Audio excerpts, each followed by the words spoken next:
જય શ્રી કૃષ્ણ મિત્રો, મારા કિચનમાં તમારું સ્વાગત છે. તમને ગળ્યું ખાવાનું મન થાય તો ચોક્કસ આ રેસીપીને ટ્રાય કરજો. બનાવવી એકદમ સહેલી છે અને ખાવામાં ખૂબ જ ટેસ્ટી લાગશે અને હેલ્ધી પણ છે. તો એકવાર બનાવીને ચોક્કસ ટ્રાય કરજો. તો ચલો આજની હેલ્ધી ટેસ્ટી રેસીપી બનાવવાનું શરૂ કરીએ. સૌથી પહેલા કુકરમાં 2 મોટી ચમચી ઘી ગરમ મૂકીશું. ઘી ગરમ થાય એટલે સુકેલા ટોપરાની સ્લાઇડને ઘીમાં એડ કરીને ટોપરાનો હલકો કલર ચેન્જ થાય ત્યાં સુધી સાતળીશું. વધારે કલર ડાર્ક ના થાય તેનું પણ ધ્યાન રાખવાનું, નહીતર તેનો ટેસ્ટ સારો નહીં આવે. તો હલકો કલર ચેન્જ થાય એટલે તેને પ્લેટમાં કાઢી લઈશું. ફરી તે જ ઘીમાં 8 થી 10 બદામ અને કાજુની સ્લાઇસને પણ હલકો કલર ચેન્જ થાય ત્યાં સુધી સાતળીને તેને પણ પ્લેટમાં લઈ લઈએ.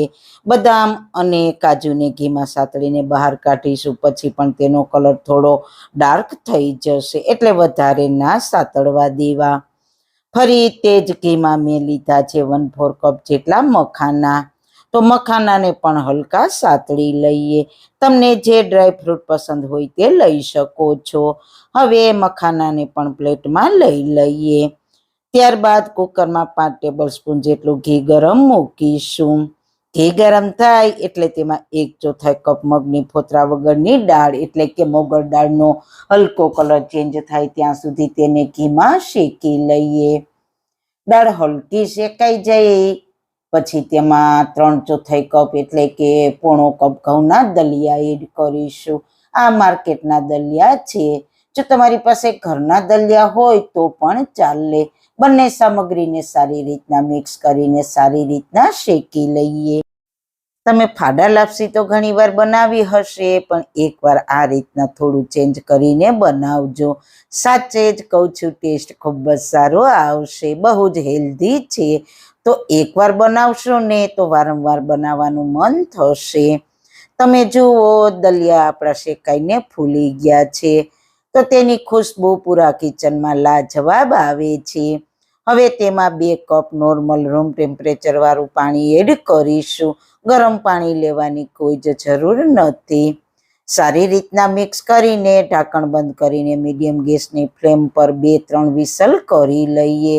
તમારે નક્કી કરવાનું કે તમારા કુકરમાં કેટલી વિસલ થવાથી કૂક થશે, તે પ્રમાણે તમારે કરવાની. મારા કુકરમાં 2 વિસલથી કૂક થઈ જશે. ત્યાં આપણે બીજા ગેસ પર પેનમાં 1 કપ પાણી ગરમ મૂકીશું ને અડધો કપ ગોળ એડ કરીશું ને ગોળને પાણીમાં ઉકળવા દઈશું એટલે મેલ્ટ થઈ જશે. તમે ઈચ્છો તો ખાંડમાં પણ બનાવી શકો છો, પણ ટ્રેડિશનલ રીતે ગોળમાં જ બની અને ગોળમાં બનાવેલાનો ટેસ્ટ ખૂબ જ સરસ અને હેલ્ધી બનશે. ગોળને સારી રીતના મેલ્ટ જ કરવાનો છે. મેલ્ટ થઈ જાય એટલે ગેસની ફ્લેમ બંધ કરી દઈએ. ત્યાં સુધીમાં આપણા કુકરમાં 2 વિસલ થઈને પ્રેશર તેની જાતે પૂરું થાય પછી કુકરનું ઢાંકણ ખોલીશું. તો દલિયા સરસ કૂક થઈ ગયા છે. આ સ્ટેજ પર દલિયા તમારા બરાબર કૂક નથી થયા તો અત્યારે જ કૂક કરી લેવાના. ગોળનું પાણી નાખશો પછી કૂક નહીં થાય. હવે ગોળના પાણીને ગળણીથી ગાળીને એડ કરીશું એટલે કોઈ કચરો હોય તો ગળણીમાં રહી જાય. સારી રીતના મિક્સ કરી લઈએ. તમે તમારા ગળાશના ટેસ્ટ પ્રમાણે ગોળને પ્લસ માઇનસ કરી શકો છો. મિક્સ કરીને ગેસની સ્લો ફ્લેમ ઉપર ઢાંકીને રહેવા દઈશું એટલે ગોળનું બધું જ પાણી દલિયા એબ્ઝોર્બ કરી લેશે. બસ, તો એકવાર આ ખાશો એટલે ખીર હલવા બધાનો ટેસ્ટ તમે ભૂલી જશો. એટલી હેલ્ધી ટેસ્ટી બને છે. જેમ જેમ ઠંડી થશે તેમ તેનું દાણેદાર ટેક્સચર આવી જશે. આ સ્ટેજ પર ગેસની સ્લો ફ્લેમ રાખવાની છે, બંધ કરવાની નથી. હવે આપણે ડ્રાયફ્રૂટ મખાના અને અડધી ચમચી ઇલાયચી પાવડર એડ કરીશું. થોડા આપણે ડ્રાયફ્રૂટ સજાવવા માટે રાખીશું. સારી રીતના મિક્સ કરી લઈએ. હવે ગેસની ફ્લેમ બંધ કરી દઈશું. તો આપણી હેલ્ધી ટેસ્ટી લાપસી બનીને તૈયાર થઈ ગઈ છે. લાપસીમાં આપણે થોડું ચેન્જ કર્યું છે એટલે ટેસ્ટ ખૂબ જ સરસ આવશે. બાળકોથી લઈને વડીલો સુધી બધાને ખૂબ જ પસંદ આવશે. તો તમે પણ બનાવજો, ઘરના બધા જ ખુશ થઈ જશે. તો તેને સર્વિંગ પ્લેટમાં સર્વ કરીશું.